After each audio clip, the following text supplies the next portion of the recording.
Debate and compromise are important elements of a successful U.S. government. With less than a month to go to the 2020 election, in this week's Sightlines we share some learnings about partisanship creep. Consider an analysis of a shift in political preferences and values. In 1994, 36% or more than one-third of Republicans were more liberal than the average Democrat. In 2017, only 5% were more liberal than the average Democrat. And the same for the Democrats. In 1994, 30% of Democrats were more conservative than the average Republican, compared to just 3% more recently. Here's another interesting and similar trend. In 1994, 16% of Democrats had an unfavorable view of the Republican Party. More recently, 44%.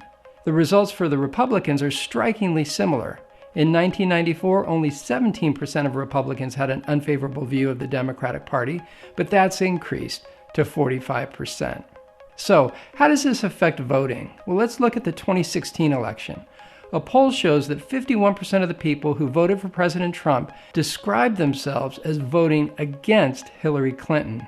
As we approach this election, a poll shows that more than half, 58%, of Joe Biden supporters describe their intended vote to be against President Trump. Partisanship and unfavorability ratings are informing how people plan to cast their votes. Now, one possible explanation for increasing partisanship is the digital media. A candidate can use social media to send a message or a tweet on an emotional issue to rally their base, which will naturally agitate people who disagree. Then the media can pick this up and almost instantly reinforce the division in views, motivating the candidate to reinforce the message. Partisanship and negative sentiment will affect this election. We invite you to read Sightlines to learn more about our work on partisanship creep and its influence on elections. Thank you.